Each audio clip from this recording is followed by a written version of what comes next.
Travou para mim aqui, Márcio. Estamos vendo já. Eu vou apresentar, Dudu, oficialmente começar Perfeito, a reunião de hoje, tá?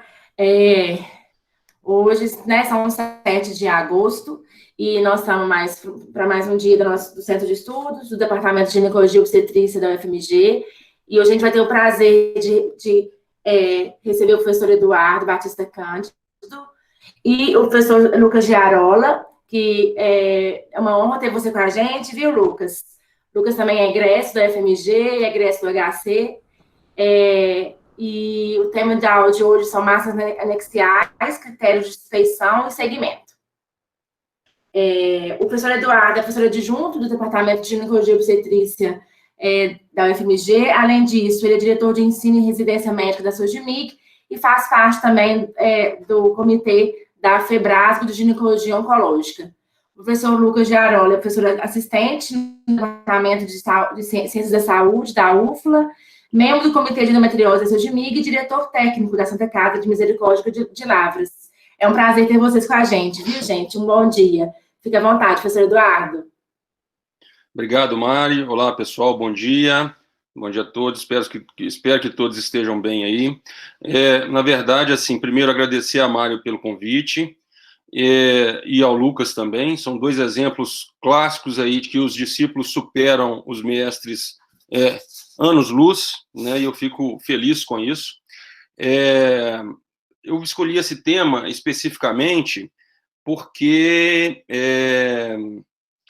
gente, se aparecer menino aqui atrás, tá? Vocês não liguem não, que são esses tempos de pandemia mesmo. Tá bom? É impressionante isso, gente. Você programa tudo e não dá conta de realizar.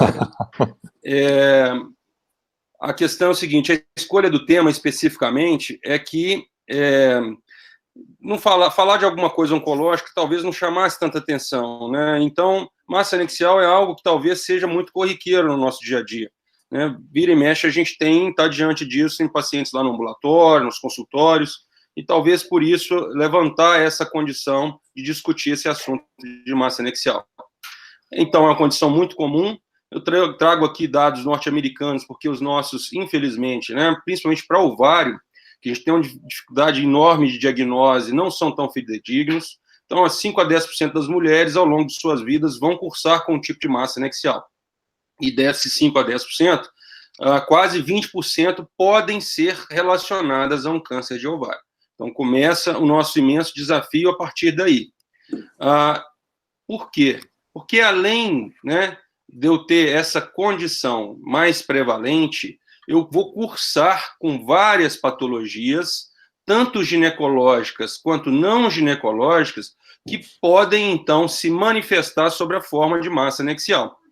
Inclusive, né, os tumores malignos, como os carcinomas epiteliais, tumores de células germinativas, né, os tumores metastáticos que podem se manifestar nos ovários, e outros tumores malignos que podem também dar outros tipos de metástases ou manifestação sobre a forma de massa anexial. Então, a gente começa com o desafio da prevalência da massa e das manifestações multifacetadas aí em relação às patologias. Por conta disso, também dado norte-americano, mostra que a gente faz cerca de 300 mil cirurgias por laparotomia ou videolaparoscopia por ano nos Estados Unidos. Né? Dessas 300 mil, 20 mil são casos de câncer de ovário, como a gente disse. E apesar, né, dessa grande maioria, dessa maioria esmagadora ser benigna, o que a gente quer, de fato, é estabelecer essa dicotomia e afastar o que é maligno, né? Reconhecer o que é maligno e tratar corretamente. Pensando nisso, né, a gente volta para a condição do câncer de ovário, entendendo que a quarta causa de morte por câncer nas mulheres, desses tumores ginecológicos é o mais letal deles, então é o que mais mata, exatamente por isso aqui, olha, 75% dessas recidivas que têm um câncer de ovário, dessas pacientes que têm câncer de ovário, vão cursar com recidiva, né, até mesmo os estadios mais iniciais, olha, até 30%. Quando esse estadio avança para o estadio da FIGO 3 e 4, que os tumores estão mais espalhados no peritônio, isso pode chegar até mais de 90%. E é por causa disso, então, que nós temos esse grande desafio, olha, uma sobrevida em 10 anos muito baixa. Se a gente traça essas linhas de sobrevida aqui em 10 anos, Nos estadios 3, eu vou ter em torno de 20% de sobrevida em 10 anos. Nos estadios 4, metade disso, talvez 5%. Então, é muito baixo. Isso por quê?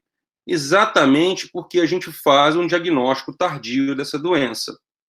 Se a gente faz um diagnóstico tardio dessa doença, que tal a gente pensar em rastrear isso aí? Aí a gente começa a esbarrar numa dificuldade imensa do câncer de ovário, que é, né, essa prospecção aqui, olha, de uma doença com a baixa prevalência de 0,5%, para eu rastrear cada 100 mil mulheres, eu vou conseguir rastrear, então, diagnosticar precocemente 50 casos verdadeiros, né, de câncer, mas eu vou ter mais de 2.500 falsos positivos, com valor de predição positivo muito baixo. Isso aqui é uma prospecção.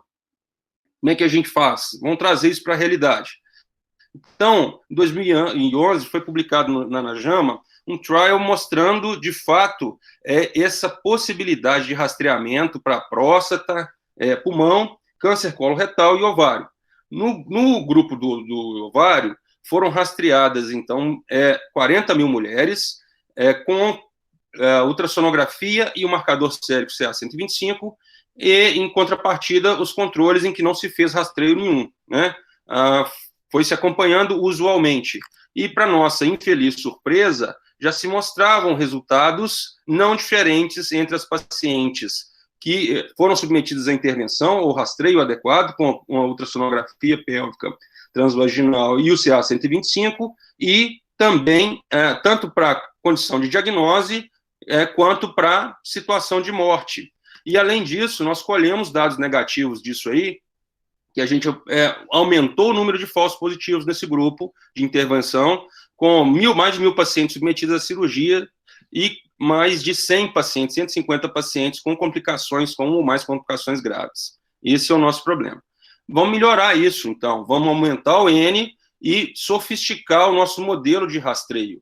Foi isso que foi feito nesse estudo colaborativo, nesse trial colaborativo, também no Reino Unido, publicado em 2016.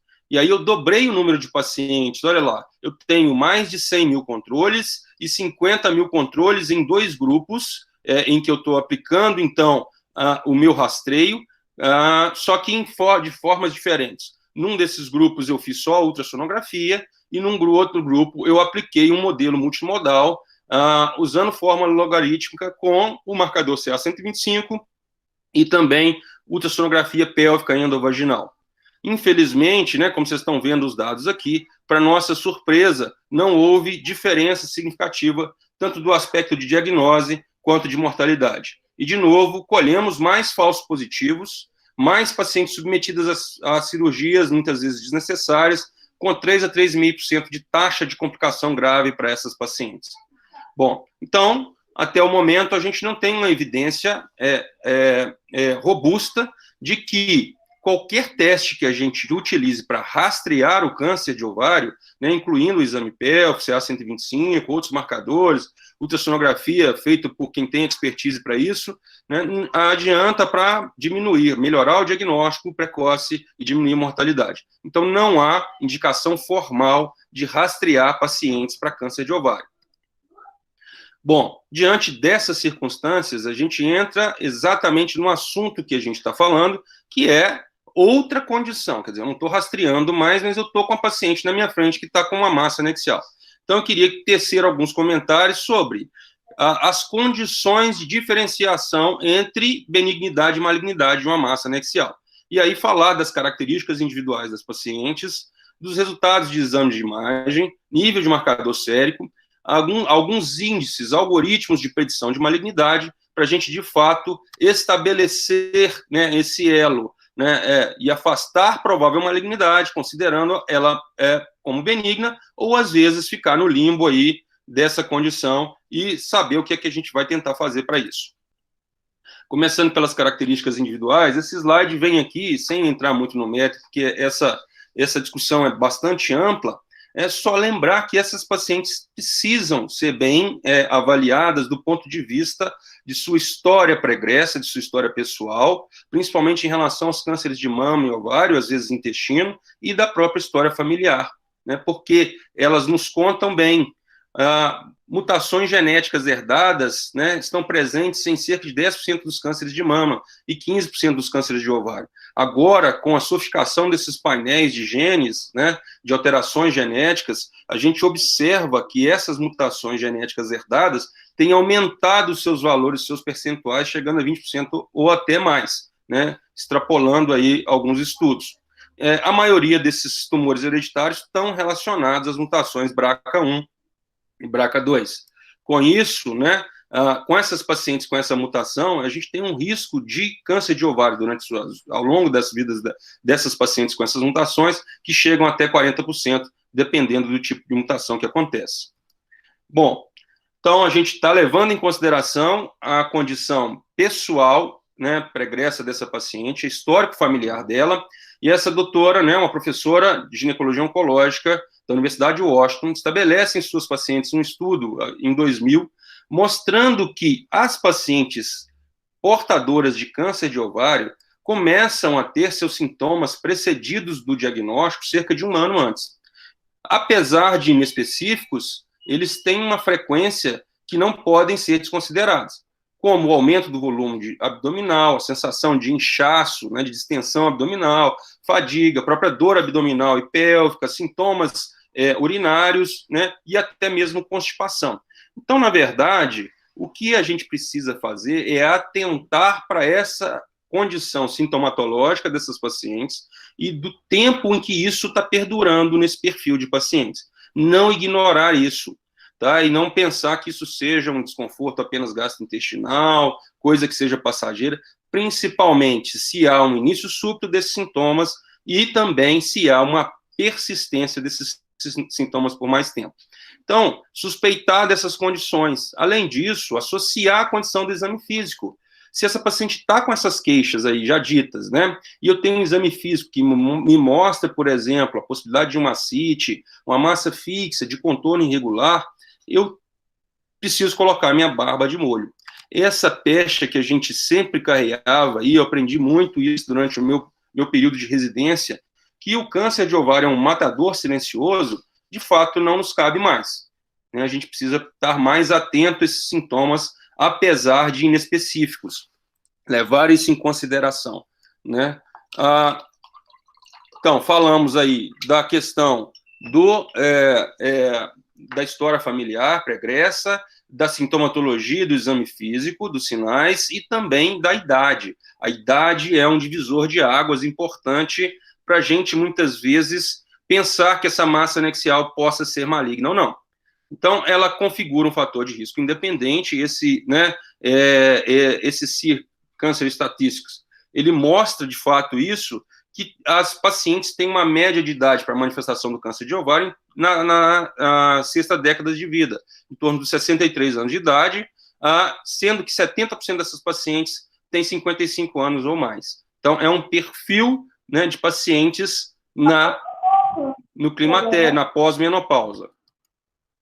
Bom, aqui é exatamente isso, né? Esse gráfico mostra, né, uma incidência do câncer de ovário que começa a aumentar a partir da segunda metade da quarta década de vida e persiste aí até a sétima década de vida. Então, é um período etário e que, estando nós diante de uma paciente com massa anexial, a gente deve prestar um pouco mais de atenção, né? E exatamente esse estudo mostra isso, quer dizer, há uma proporcionalidade maior entre o número de cirurgias que nós fazemos.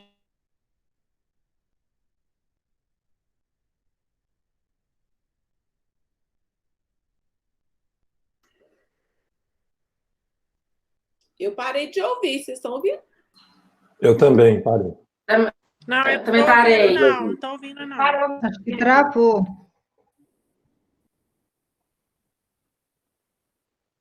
E está aberto dele, mas acho que está travado mesmo. Talvez Edu, seja bom você descompartilhar e compartilhar de novo, porque nós paramos de te ouvir.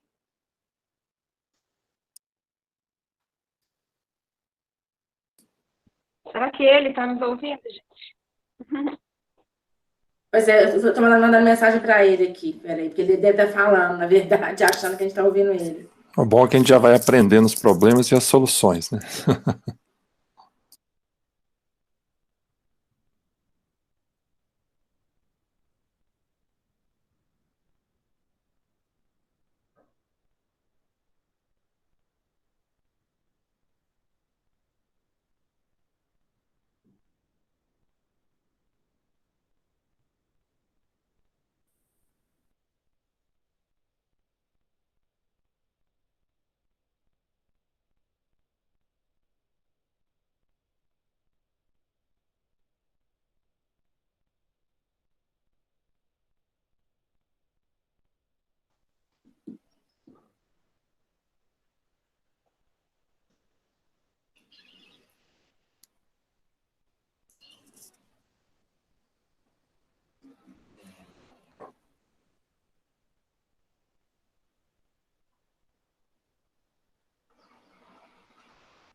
Ele vai consertar, a conexão dele caiu mesmo.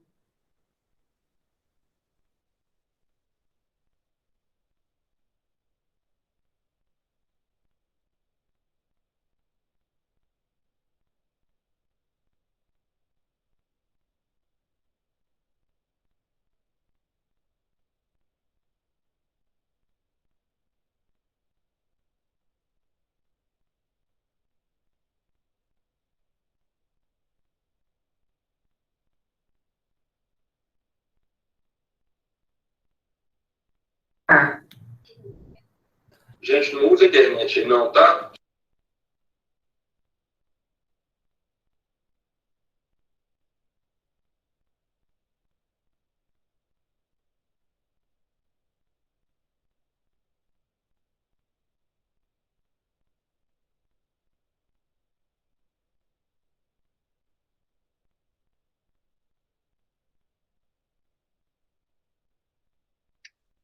Olá, pessoal. Estou de volta?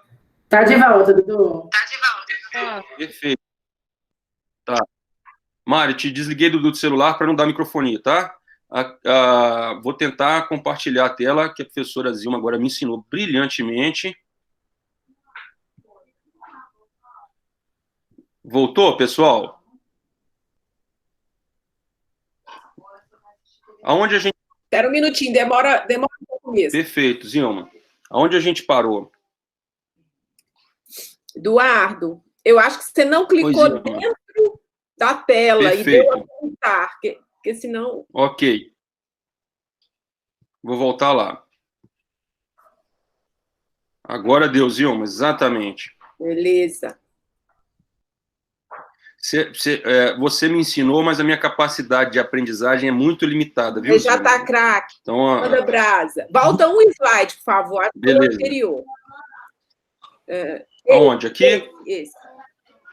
Perfeito. Aqui, pessoal, desculpa, viu? Foi a minha conexão que caiu mesmo. Eu tenho duas redes aqui em casa e uma às vezes atropela a outra e fica esse caos.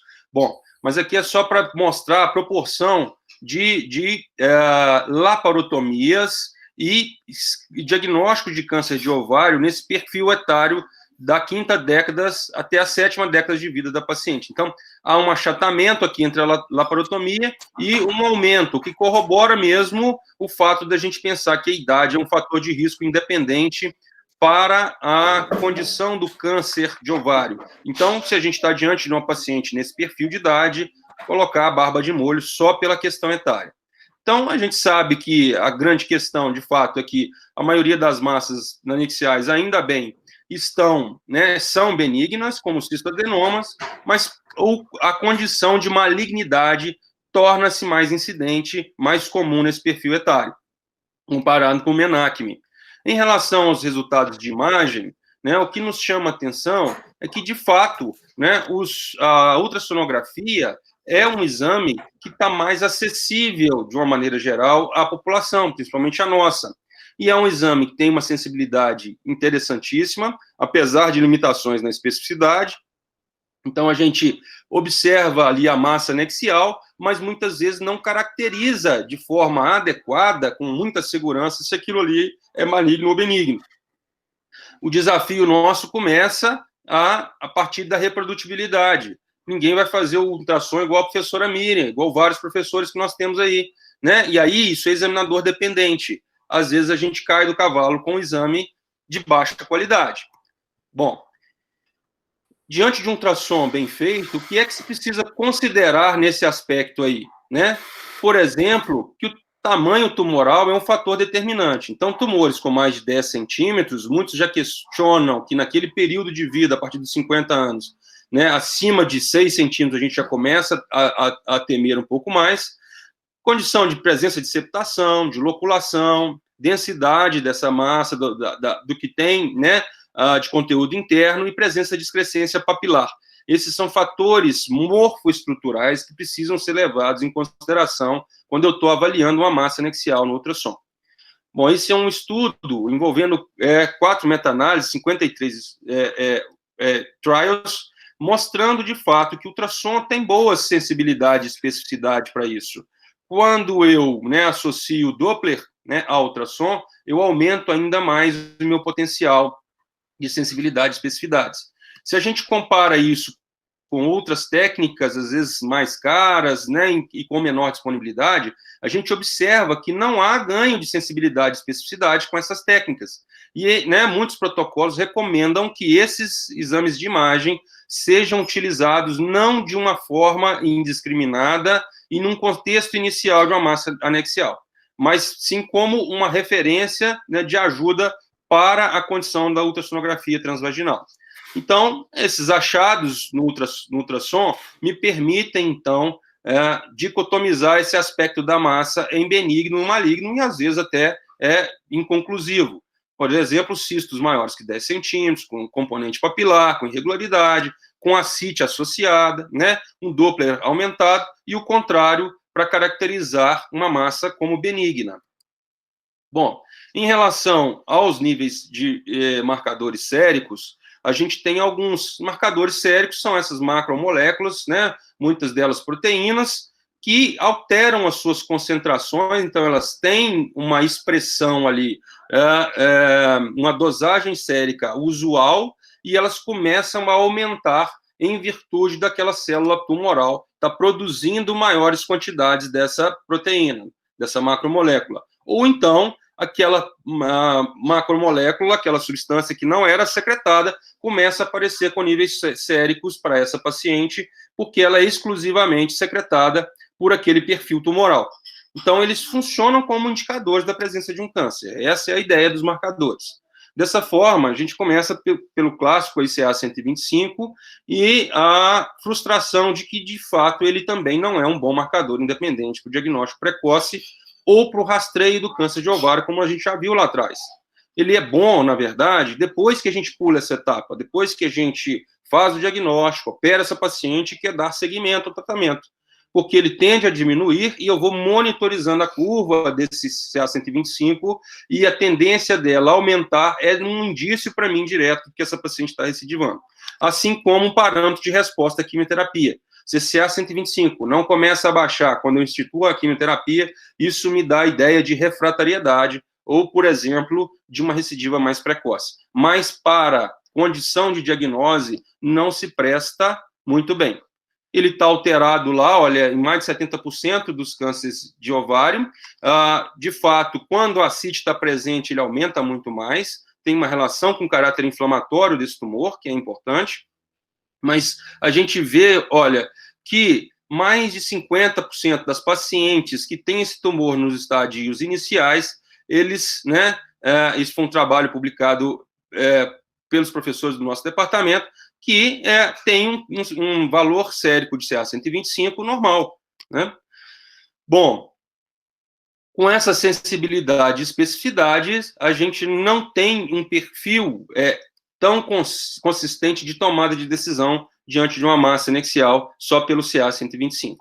Essa proteína 4 do epidídimo humano é um outro marcador tumoral, era promissor até então, não está incorporada, por exemplo, no rol dos serviços públicos de saúde, acredito que também na medicina suplementar não esteja, tá? Mas, de fato, ele vem para tentar angariar, dar mais força para a condição do CA125. Então, muitas vezes ele é usado, pode ser usado isolado, mas ele é usado muitas vezes associado ao CA125. Como a gente vai ver logo para frente, esse algoritmo, né, o ROMA, de risco de malignidade ovariana, ele utiliza esses dois marcadores séricos aí num modelo logarítmico. Bom, sumarizando a questão dos marcadores, então, de fato, independente do perfil etário, diante de uma massa anexial que haja uma maior suspeição, não seja aquela massa anexial com todas as características de benignidade, a gente pode pensar em pedir esses marcadores para os pacientes, né? CA125, HE4, o CEA. Se eu tenho uma suspeição de uma doença mucinosa no ovário, pelas características ali ultrassonográficas, eu acrescento esses dois marcadores de tumor mucinoso, muitas vezes utilizado para perfis de tumores de via biliar, tá?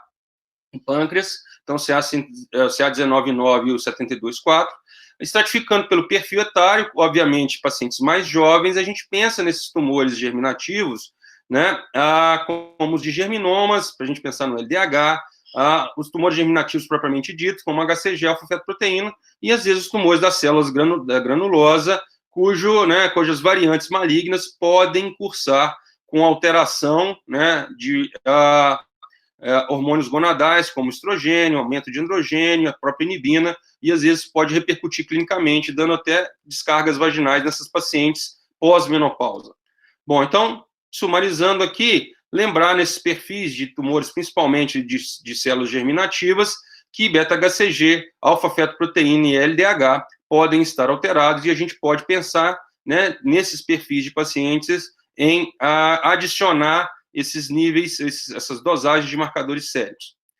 Bom, em relação à predição de malignidade, né, a gente vê, por exemplo, aqui, que Sassone, na década de 90, foi um dos pioneiros em trazer aquelas características morfoestruturais já bem descritas na ultrassonografia pélvica transvaginal e adicionar questão de pontuação, scores aqui para essa paciente, para eu transformar isso em score de risco. E aí ele estabelece, né, por modelos matemáticos, que scores maiores ou igual a 9 nesse perfil ultrassonográfico dele podem estar relacionados à malignidade. Se a gente for fazer um exercício aqui, olha, né, pensando que essa paciente tem uma papila maior de 3 milímetros, né, tem uma massa espessa ou sólida, tem septo espesso e tem, né, uma ecogenicidade mista, olha aqui, eu vou ter um score de 12, então ela tem uma condição de malignidade, essa massa muito aumentada.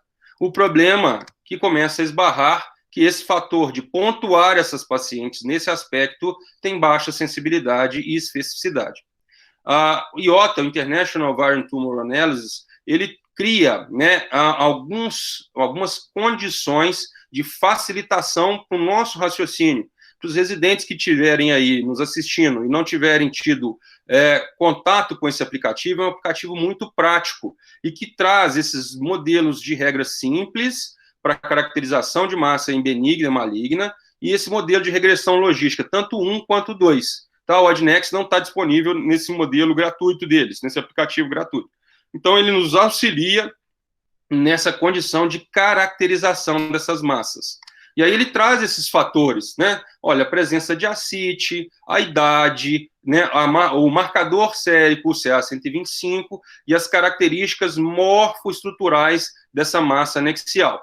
Então, com isso, né, ele aplica esses modelos, por exemplo, esse modelo de regra simples, de novo, ele procura dicotomizar esse diagnóstico da massa, né? O B de benigno, o M de maligno, obviamente. E aí, de acordo com essas características, eu vou taxar essa massa como benigna, como provável benigna ou como provável maligna. Ele tem, então, ele utiliza 10 achados ultrassonográficos, característicos dessas massas anexiais, que a gente vai clicando aqui do lado, ó. Esse aqui é o perfil do IOTA. Se a gente tiver tempo, eu tento compartilhar, se for possível, aqui a tela do celular, porque ele é um aplicativo do celular, tá? E aí ele me joga essas condições com sensibilidades e especificidades razoáveis nesse aspecto, tá? Com esses 10 achados. Então, as regras simples só usam os achados ultrassonográficos. Esse modelo de regressão logística, que eu estou exemplificando só o modelo 2, ele utiliza 6 variáveis, e aí ele inclui, nesse fator dos achados ultrassonográficos, né, 5 achados ultrassonográficos, mais a condição da idade. O outro modelo leva em consideração CA125, por exemplo. E aí ele tem sensibilidades, especificidades semelhantes ao modelo simples. O Adnex, né, só para exemplificar, é um outro modelo de predição de malignidade, mas ele já tem a perspectiva de, além de me dar se aquilo ali é benigno ou maligno, estratificar a malignidade. E aí ele cria 4 grupos, como a gente está vendo aqui, em tumores borderlines, câncer no estadio 1, que ele está restrito ao ovário, ele não ultrapassou a cápsula ovariana, não é isso? Ele está, ou então, no estadio 2 ou 4, ou câncer metastático secundário, um câncer que é do estômago e está com manifestação, por exemplo, ovariana. Bom, Tendo esses modelos aí, né, eu disse que 3 deles estão disponíveis gratuitamente para a gente, ali outras perspectivas, né, do IOTA é, por exemplo, ver se esse comportamento expectante a longo prazo é interessante mesmo, se é possível confiar naquilo que ele está dizendo para a gente, né? Determinar outros métodos de imagem no processo avaliativo da ultrassonografia, como esse IOTA de ressonância magnética, ou mesmo testar outros modelos acrescentando a condição de novos marcadores ou outros biomarcadores séricos. Bom, um desses já está parcialmente respondido, que é o IOTA 5, que esse estudo foi publicado o ano passado, com mais de 8 mil pacientes, né, um estudo multicêntrico, envolvendo pacientes com mais de 18 anos de idade, em que se dividiam essas pacientes com massa anexial, podendo-se fazer isso com perfil de benignidade para conduta expectante. Essas pacientes eram rastreadas com ultrassom, e aí observou-se, né, esses resultados que, apesar de nos mostrar que houve um processo de resolução espontânea nesses 2 anos de segmentos iniciais desses pacientes, em torno de 20%, eu tive conduta expectante em tumores borderlines, em tumores malignos, né, assim, 12 pacientes tinham tumor maligno e foram expectadas, né, e houve uma perda de segmento grande, uma crítica muito grande em relação a isso. E os variados centros de estudos mostrando, então, a deficiência da condição da ultrassonografia por ser examinador dependente. Bom, em relação a outros painéis, né, as condições de biomarcadores, a gente vê, então, que saindo ali da faixa do CA-125, né, e também da condição dos critérios ultrassonográficos, a gente tem, inclusive aprovado pelo FDA, testes, né, utilizando outros biomarcadores ou modelos de cálculos diferentes, como esse índice, né, de avaliação multivariada, o algoritmo de risco de malignidade ovariana e o índice de predição de malignidade. Bom, esse índice multivariado, o MIA, ele usa 5 biomarcadores, né, o CA-125, transferrina, a pré-albumina, a polipoproteína, a microglobulina. E aí ele joga isso aí num caldeirão, faz uma fórmula ali matemática, cria um score de 0 a 10, e aí estabelece um cutoff, né, um ponto de corte para pré-menopausa, de valores maiores ou iguais a 5, e na pós-menopausa de valores maiores ou igual a 4,4. Se eu supero esses valores, então eu estou diante de uma massa suspeita de malignidade. Mesma coisa, né, esse algoritmo de risco de malignidade, só que envolve fórmula, modelo matemático, considerando o CA-125 e o HE4 e o estado menopausal. Então, ele dicotomiza também, criando 2 pontos de corte, para pré-menopausa e a pós-menopausa. Se maior que isso, a chance de ser maligna é maior. Índice de risco de malignidade, a mesma coisa. Alguns scores de menopausa, de 1 a 3, alguns scores de morfologia ultrassonográfica, de 0 a 3, e os valores séricos de CA-125. Então, eu multiplico isso e acho um score. E aí eu tenho um modelo que tem um score maior, um ponto de corte maior ou igual a 200, me mostrando que se esse valor é ultrapassado, eu tenho um risco maior de malignidade para essas massas anexiais em que eu fiz esse cálculo. Isso é só um estudo, né? Apesar de ter sido publicado em 2009, interessante porque ele faz uma revisão sistemática, e começa com mais de 1.100 estudos, e no final ele chega a 83 modelos de predição que possam ser confiáveis para isso.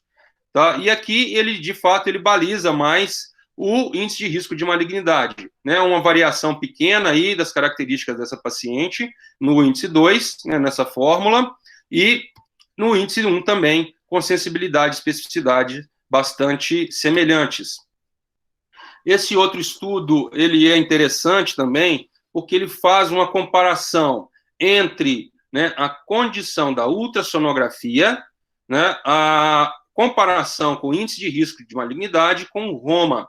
Então, ele compara o que eu achei no ultrassom para caracterizar como benigno e maligno e o que os índices, esses algoritmos de predição de malignidade me disseram. Né? E aqui, só para caracterizar aqueles cutoffs, né? Alguns deles levam em consideração o estado menopausal, mas, de fato, né, o que chama atenção é que a avaliação subjetiva, nesse estudo, publicado numa revista né, conceituada em ginecologia oncológica, mostrou que o ultrassom, né, é um melhor preditor do que esses índices.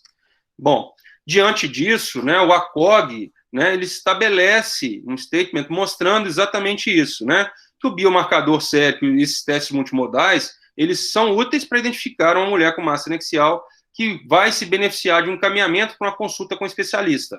Em algum momento, isso pode ser utilizado, tá? Mas não tem uma evidência atual do que pode ser caracterizado como o melhor desses algoritmos ou desses marcadores para a gente fazer essa tomada de decisão. Aqui foi um estudo que nós publicamos, né, em 2010, permeando essas condições todas, como disse, levando em consideração as condições pessoais dessa paciente, como idade, história pessoal e familiar, sintomatologia e exame físico, associar marcador sérico e achados ultrassonográficos. E nisso a gente consegue dicotomizar muitas vezes essa massa anexial como de alto ou de baixo risco. Bom, aqui uma outra condição de fluxograma, só para mostrar que ele leva em consideração as características ultrassonográficas morfoestruturais, o marcador sérico CA125 e o volume da massa, obviamente. E aí, olha, ele diz que cistos uniloculares, menores que 5 centímetros, né, com todas as características de benignidade, é possível que eu faça a expectação, mesmo na menopausa, até mesmo cistos complexos, mas sem outras características, com marcadores séricos negativos, eu posso fazer um acompanhamento mais de perto e observar se há resolução espontânea. Se esse cisto, né, aumenta de volume, a conversa muda. Né? De cara, a gente observa que se mudam outras características, como, por exemplo, se é 125 elevado, eu vou submeter essa paciente à cirurgia, né? Assim como o volume tumoral. Tá? Se esse cisto permanece pequeno e os critérios, né, melhoram, é possível que eu permaneça acompanhando essa paciente. Se isso aqui muda em algum momento, ou mesmo, né, permanece estável, né, e nos deixa maior dúvida, e temos dificuldade de acompanhar mais essa paciente, cirurgia. Tá? E essa cirurgia, só para nos lembrar aqui, que, em tese, né, não sendo uma característica tão veemente de malignidade, um risco tão elevado, que eu pensaria na laparotomia de cara, de fato, a cirurgia minimamente invasiva seria a nossa melhor opção. Tá? Além disso, as pacientes de baixo risco, como nós já dissemos, são passíveis de observação clínica. Né? Diante de uma persistência ou mudança das características, a gente pode pensar numa avaliação laparoscópica. Lembrando que, para essas pacientes, principalmente as pacientes com risco maior ou mudança de característica da massa, é possível e necessário que a gente esteja num centro adequado para conduzir esse caso da melhor maneira possível, pensando na biópsia de congelação e muitas vezes em conversão naquele mesmo momento, preparando essa paciente para isso, para possível laparotomia e uma cirurgia extensa visando o processo de citorredução tumoral, dependendo do que a congelação nos vai mostrar. Aqui, pessoal, rapidamente, eu sei que esses vídeos são chatos, mas só para lembrar, assim, olha, a condição de a expectância, e essa paciente era uma paciente do interior, uma menina de 16 anos, que era acompanhada lá de uma massa anexial, essa massa virou uma urgência, e infelizmente isso aqui é uma torção ovariana, os pais não quiseram o acompanhamento lá, a intervenção no interior, que seria por laparotomia, esperaram mais de 12 horas para esse paciente vir para cá, para BH, e quando da abordagem, infelizmente, né, esse ovário todo hemorrágico, friável, né, de fato necrosado e sem perspectiva de conservação. Então, é um cuidado e orientação que a gente precisa ter. Se a gente vai expectar, principalmente pacientes mais jovens, é possível que a gente oriente essas pacientes com esse critério de dor e de abdômen agudo. Aqui, só para mostrar para os residentes, olha, que diante de uma possibilidade de reversão de uma torção e preservação desse ovário, se esse ligamento suspensor do ovário ele é muito extenso, com possibilidade de rotacionar de novo em torno do eixo, né, a gente faz esse acesso laparoscópico e prende mais esse ligamento suspensor de ovário próximo ao útero, fazendo o mesmo com o ovário anexo contralateral. Não vou demorar demais, mas aqui outro aspecto, olha, uma massa com maior suspeita de malignidade, com a perspectiva de abordagem laparoscópica, paciente avisada da possibilidade de conversão, obviamente, né? E aqui a gente faz essa abordagem da capsulotomia da paciente. Não sei porquê, eu estou mexendo demais aqui e o negócio não deu certo. Bom, aqui é só para mostrar que a gente está fazendo essa capsulotomia da paciente, então, preservando esse tecido ovariano aparentemente são, sem fazer a rotura da cápsula ovariana, sem romper o cisto, ovariano, né? Aqui, olha, continuidade desse processo, obviamente um endobag, se não for possível, criarmos uma alternativa para realizarmos essa cirurgia toda dentro, né, desse aparato aqui de coleção de material. Porque, obviamente, se inadvertidamente ocorre o extravasamento desse conteúdo, ele vai para dentro desse material, né, desse bag aqui, e não vai entrar em contato com a cavidade peritoneal. Por que isso? Porque se isso se rompe, eu vou mudar, né, consequentemente, o estadiamento dessa paciente, vou mudar a necessidade de terapia adjuvante e vou mudar também, possivelmente, o prognóstico dela. Então, é só para mostrar, né, que esses cuidados precisam ser observados diante de uma cirurgia para massa anexial, no mínimo suspeita. Bom, pessoal, ainda bem que, né, estamos partindo para o final aí, né, o Bob Esponja está até anotando para a gente que, diante de uma massa anexial, a gente precisa considerar, então, quesitos como idade, os sinais e sintomas dessa paciente não podem ser negligenciados, exame físico, tocar, ver se tem massa fixa, se eu palpo essa massa, se tem ascite associada, né, marcadores séricos possíveis, né, diante de uma característica como essa, e a condição de uma imagem bem feita. E essa imagem perpassa, de fato, pela qualidade de um ultrassom bem feito, né? Podemos iniciar por aí. Se houver mais necessidade, a gente estende essa condição. Então, se um ultrassom me mostra um cisto simples, com diâmetro menor que 10 centímetros na menacme, ou menor que 6 centímetros na menopausa, com marcador negativo, né, exatamente o que o Kevin está horrorizado aqui. Até isso, com um menino de 8 anos, a gente aprende o nome, né? Diz que esse cara chama Kevin, sensacional. Então, esses tumores são provavelmente benignos e, então, eles podem ser monitorizados, né, usando imagens repetidas sem intervenção cirúrgica. Tá? Se a gente faz isso, né, ou então, havendo indicação da cirurgia, que essa abordagem sendo minimamente invasiva, como via preferencial, né, nessas massas presumidamente benignas, com a possibilidade de usar o exame de corte de congelação, né, essa condição é uma condição ideal para a abordagem dessas pacientes. Obviamente que a preservação da fertilidade é um fator importantíssimo nas pacientes, né, adolescentes e no período do menacme, uma condição que a gente pensaria num colega que talvez tivesse expertise, né, em ginecologia oncológica. Pacientes pós-menopausadas, com níveis séricos elevados de CA125, o iota lá, né, acima de 30, na verdade, o ponto de corte, né, acima de 35, com achados ultrassonográficos suspeitos de malignidade. Assim também, essas pacientes deveriam, né, na pré-menopausa, deveriam ser encaminhadas para esse profissional se elas têm um CA125 muito elevado. O iota coloca níveis séricos acima de 100 para o CA125, outros protocolos acima de 200. Mas se eu tenho achados ultrassonográficos, às vezes eu nem espero, né, que sugerem malignidade, né, a CIT é um processo importantíssimo nisso, né, eu vou encaminhar para esse colega, né, se ele tiver uma estrutura melhor e uma expertise maior para conduzir esses casos. Se ainda tiver, né, o pessoal acordado, a turma não estiver dormindo aí igual o Stock e o Snoopy, pensar aqui ao final que essas mulheres pré e pós-menopausa, com pontuação elevada nesses scores de risco, né,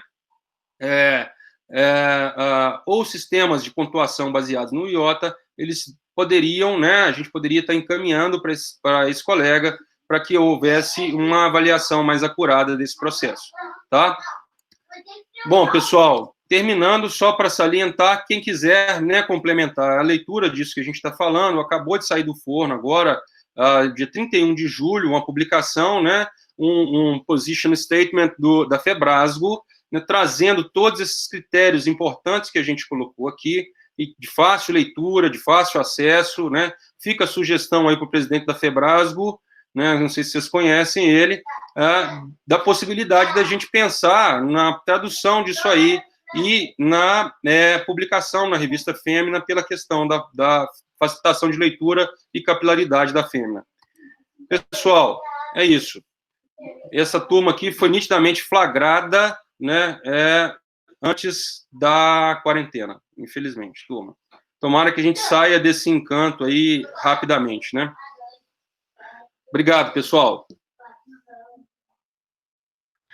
Dudu, a gente agradece, viu?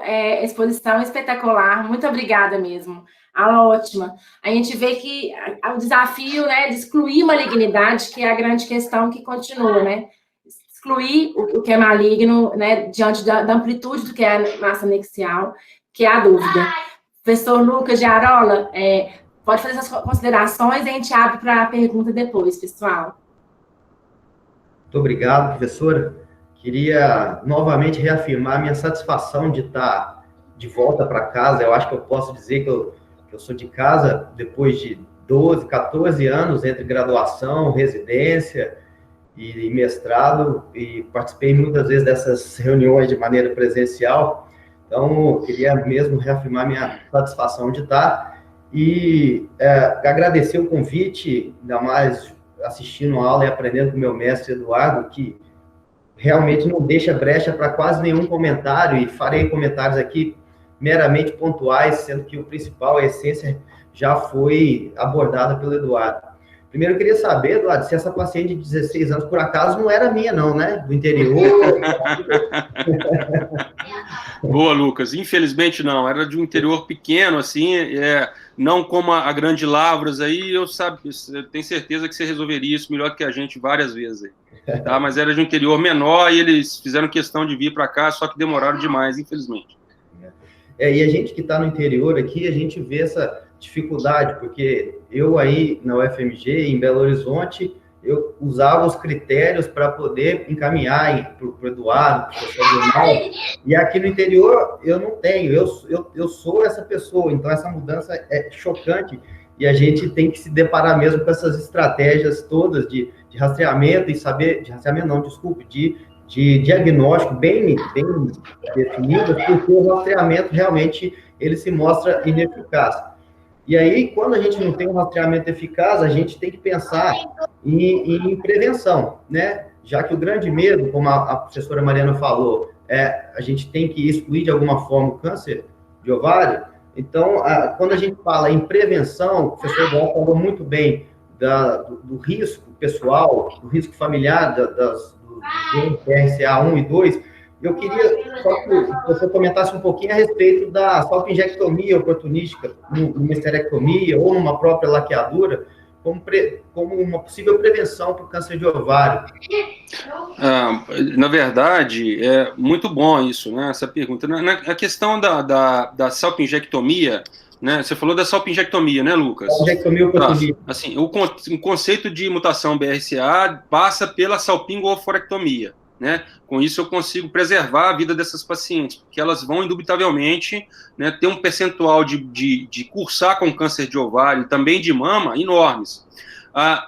Fora isso, então, se não há esse perfil, muito se tem dito, né, depois do Kurman, aí, na década passada, dele estabelecer processos, né, relacionados à tumorigênese do ovário na trompa, né, na região fimbrial ali, e às vezes até conjectura em relação à questão da metaplasia, parecido com o câncer de colo uterino. Bom, então, por esse processo, por essa proximidade muito grande, muito se tem colocado da possibilidade da profilaxia primária do tumor de ovário sendo estabelecido através de uma salpingectomia, quando bem indicado. Então, muitos protocolos bem estabelecidos de cancerologia feminina no mundo todo estabelecem que pacientes com mais de 35 anos que vão se submeter a uma laqueadura tubária, que não se faça a técnica clássica de Pomeroy, mas que se faça a salpingectomia, como o Lucas está dizendo, né? Assim também, o paciente que vai ser submetido à esterectomia, eu não estou questionando a condição do ovário. O ovário é outra história, mas eu estou dizendo da condição da salpingectomia como originária da tumorigênese ovariana. Então, se fazer, né, sem prejuízos maiores para essa paciente, a salpingectomia no momento de uma esterectomia. Se eu for operar, por exemplo, se o cirurgião estiver bem orientado, né, e se tiver oportunidade de numa colecistectomia, numa apendicectomia, é factível. Esses protocolos, eles estabelecem que até nesse perfil de pacientes a salpingectomia deveria estar sendo bem indicada para esse perfil, né, como medida de prevenção primária do câncer de ovário. Esse é outro capítulo, né, se a gente pode pensar nisso aí mais para frente, né, Mário? Muito bom, Lucas. E mais umas coisinhas, como aqui está repleto de ótimos obstetras, a gente só lembrar que talvez na gestação, o acompanhamento de uma massa anexial que porventura possa aparecer, a gente tem algum benefício de usar ressonância em situações específicas, como na gestação e nos tumores que vão além da pelve, que às vezes o acesso pelo ultrassom pode ser um pouco comprometido. A ressonância mostra algum resultado superior ao ultrassom, mas não é custo efetivo, então ele é reservado para casos um pouco mais específicos, né? Queria só comentar também que o IOTA, ele está disponível na versão online, não só como aplicativo. Se quiser, aqui o meu fica salvado como favorito, e eu, sempre que estou diante de uma paciente, eu já tenho o IOTA aqui em mãos, ele ajuda de sobremaneira na decisão de acompanhamento ou cirúrgico, né? Bem lembrado. Esse acompanhamento, segundo as recomendações do Colégio Americano, a maioria dos tumores, eles não falam em porcentagem, mas a maioria dos tumores malignos, eles em 7 meses têm alguma alteração. Então, a avaliação num espaço menor que 7 meses é interessante, e se houver crescimento, pensar em malignidade. Se não houver crescimento importante, fazer um acompanhamento por até 2 anos. Não sei se o professor Eduardo ele concorda. Na verdade, plenamente, é isso mesmo. Assim, o que a gente tem que fazer é trazer esses pacientes que eu criei esse critério de expectar, né, principalmente na pós-menopausa, e isso é factível, é trazer essa paciente mais para perto, né, e esse critério de segmento, muitos protocolos, eles não estabelecem essa finitude de tempo de segmento. Alguns podem pensar em segmento durante muito tempo, né, e outros... Se precisar de uma avaliação, você manda bem? Beleza. Jean, tudo bem, meu amigo? Que bom que você está aí, viu? A questão é que, de fato, não se tem...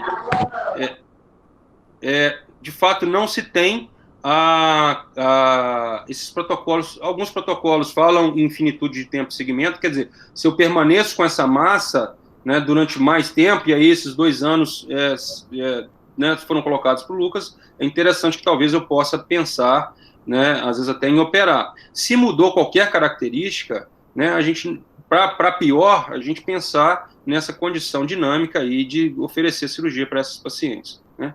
É aquele protocolo, é aquele fluxograma que a gente mostra num dos slides ali, né, tá, mais ou menos aquilo mesmo. E um fluxograma, aliás, que eu queria parabenizar mais uma vez a UFMG, a equipe, a vocês, Eduardo, porque um estudo publicado em 2010, e que eu lembro de vocês escrevendo, se torna cada vez mais atual, em que a gente tem que realmente levar em consideração o que você colocou muito brilhantemente na aula: exame físico, sintomatologia da paciente. Não é um câncer tão silencioso, ele é indolente, mas não é silencioso, então tá atento mesmo. Isso aí, qualquer ginecologista, residente, até mesmo aluno, tem que estar atento para poder depois aplicar na atenção primária, onde quer que seja. E, mais uma vez, te parabenizo e agradeço muito a oportunidade de estar presente, espero poder ter contribuído, mas com certeza eu aprendi muito mais do que contribuí. Obrigado, Lucão. Lucas, muito obrigada, viu? Exatamente. Foi excelente, viu, Lucas? Obrigada pela disponibilidade, pelo aceite, pela contribuição mesmo. Você é sempre muito bem-vindo, viu? É um prazer. Tem algumas questões aqui. A professora Marilene perguntou, eu vou colocar para vocês, já que ela digitou aqui no chat, e vocês respondam, tá? Na impossibilidade... Desculpa, adorei o que a Amanda escreveu aqui. Eu vou copiar e colar aqui. Então, a professora Marilene perguntou que na impossibilidade de fazer congelação, né, de ter, na verdade, a congelação disponível, se na paciente na pós-menopausa, o melhor seria encaminhá-la para um serviço que tenha congelação disponível. O que vocês acham?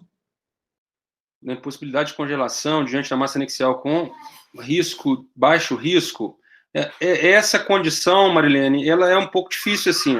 Às vezes, pacientes de baixo risco, às vezes, não são nem candidatas à cirurgia. Mas se houver ainda um perfil, por menor que seja, uma possibilidade, por menor que seja, da gente pensar que está diante de uma paciente maligna, eu concordo, com malignidade, eu concordo plenamente. Se eu não tiver pernas naquele serviço para aquilo, ou não tiver um serviço de corte de congelação, e eu estou submetendo a paciente à cirurgia, concordo plenamente com você que essa paciente precisaria, ou deveria, ou mereceria um centro de excelência para que se fizesse dessa forma. Concordo plenamente. A professora Amanda, né, além de te elogiar... É muito bom ter amigo, já disse isso.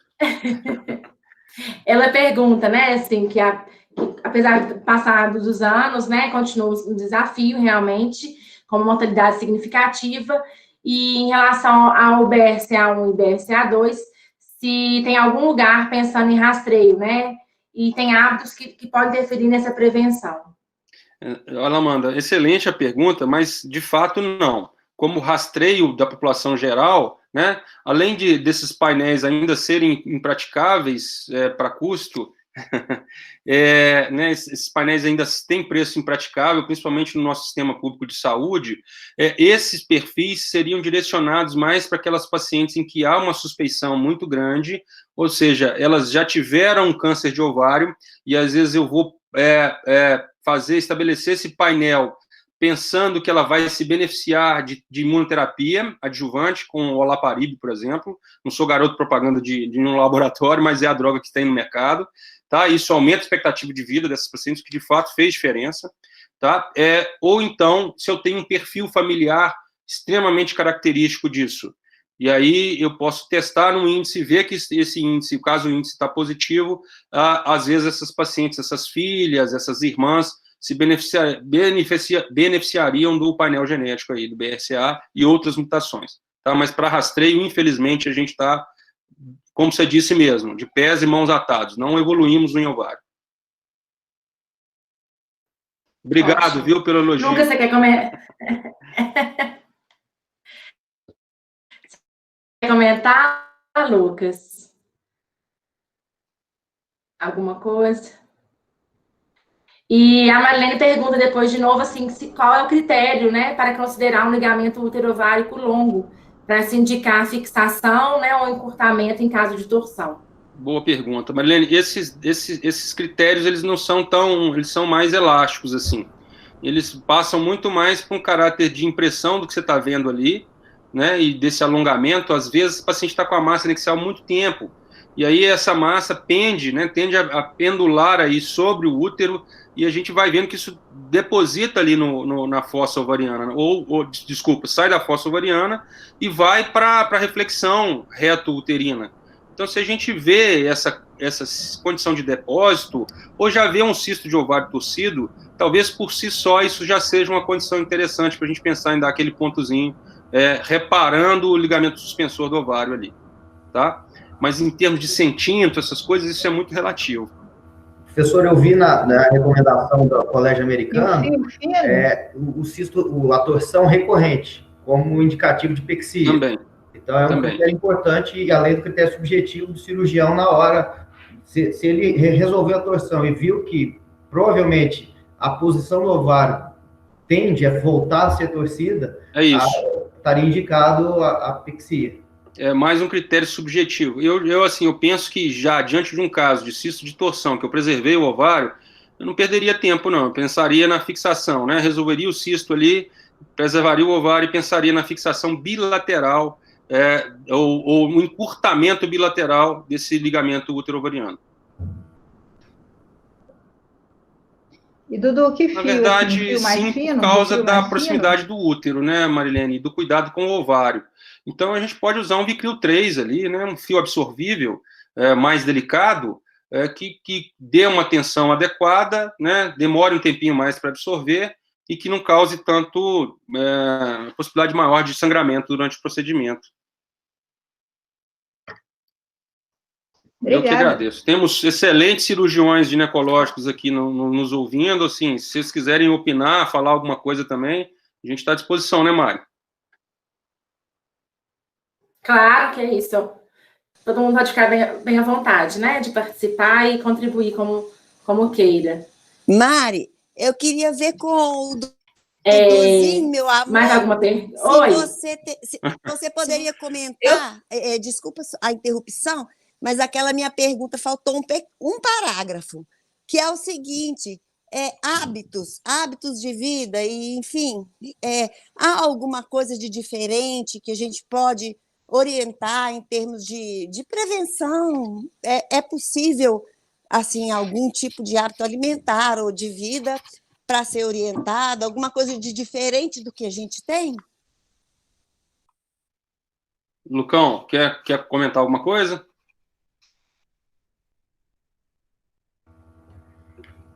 Não, professor, eu não... Sim. Na verdade, Alamanda, a gente sabe que muitos dos tumores, principalmente os epiteliais, né, eles têm uma relação com um ambiente endógeno hiperestrínico. Então, processos relacionados, às vezes, à condição da menopausa, né, à condição da menarca, ambientes de mais... condição de gestar, de amamentar, todos esses ambientes que tornem o funcionamento, o turnover ovariano muito aumentado, eles são deletérios e facilitadores do processo inflamatório e de tumorigênese ovariana. Então, se possível, né, fosse aconselhar esses pacientes, né, se engravidar, amamentar, né, o uso do contraceptivo hormonal para bloqueio ovariano, são fatores relacionados a uma profilaxia primária. Tá? Mas nada muito mais importante que isso, para determinar essa condição. E uma curiosidade, né, o tabagismo parece proteger do câncer de ovário. Nós não estamos incitando ninguém a fumar aqui não, viu, turma? Mas tem estudos que mostram. Estatística, né, é interessante para muita coisa. A professora Zilma pergunta se tem o seu aplicativo, né, assim, tem todos esses scores, né, assim, de fácil acesso. Não conheço, viu? Vou até pesquisar mais, mas em princípio não, Zilma. O que a gente tem, de fato, é as fórmulas dos artigos científicos, que a gente tem vários. Aí eu posso até disponibilizar isso, porque é de fácil execução disso aí. Mas aplicativo igual o IOTA eu não conheço. Você conhece, Lucas? Também não. Infelizmente. Não, eu só estou identificando que pode ser que tenha aí uma oportunidade. Tá? Ótimo, muito bom. Tá vendo como é que é bom discutir essas coisas? Concordo plenamente, viu, Zilma? Pois é. A ser pensado, né? Se for realmente útil, se for bom para ter no bolso, né? E aí fazer, eu acho que é. Acho interessantíssimo mesmo a ideia. Até a Febraze pode patrocinar. Ótimo. Estamos me citando o presidente aí. Muito bom.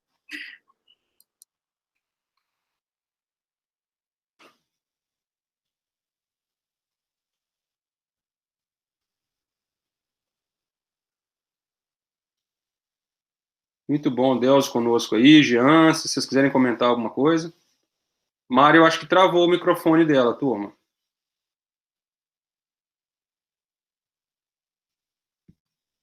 Eu também estou aqui no perfeito, Mário.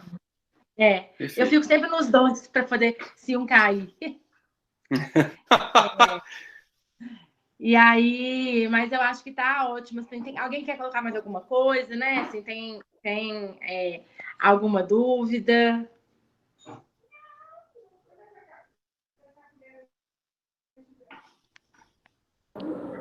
Não? Vocês querem concluir alguma coisa? Professor Lucas, Jean abriu o microfone, quer colocar alguma coisa? Gostaria de...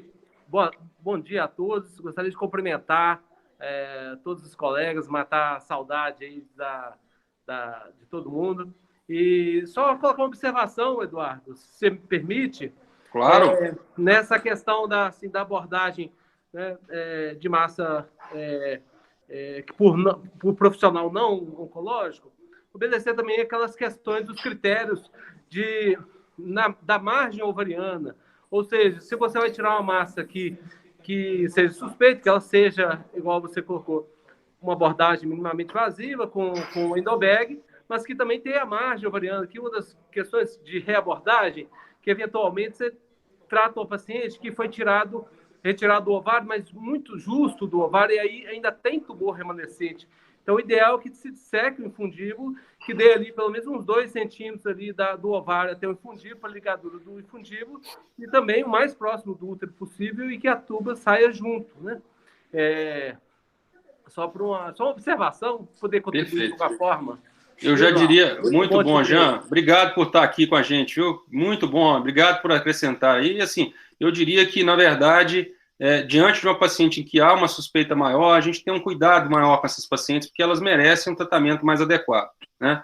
Porque eu falo isso, porque, via de regra, né, estando nos serviços públicos, até mesmo privados, a gente vê uma perda de oportunidade de tratar corretamente no primeiro momento, né? E aí a gente fica, na verdade, correndo atrás de um prejuízo muito grande que às vezes a gente não consegue recuperar, né, Jean? Então, interessante a sua colocação, e eu diria até mais, né, assim, diante de uma suspeita maior, se a gente não está com aquela condição hospitalar ou técnica para fazer aquilo, que a gente, né, peça auxílio para um colega com a capacidade técnica para aquilo lá. Exatamente, perfeito, ótimo. Ótimo. Então, nós vamos finalizar, então, o Centro de Estudos, né, dessa sexta-feira. Queria agradecer novamente, né, a participação e a contribuição do professor Eduardo, do professor Lucas e de todo mundo que participou. É um prazer ter vocês aqui com a gente, né? Sejam sempre bem-vindos. Muito bom. Obrigado, pessoal. Obrigado mesmo pela paciência aí, viu? Parabéns. Lucão, uma honra. Uma honra foi minha. Bom revê-los. Tchau, Selmo. Tchau, pessoal. Tchau, Rubão. Ótima Tchau, turma. sexta-feira. Um abraço. Para vocês Obrigado. também. Bom final de Prazer em semana. revê-lo, Lucas. Prazer é meu, Jean. Bom Um revê-los. abraço. O Eduardo eu vejo sempre. Que bom.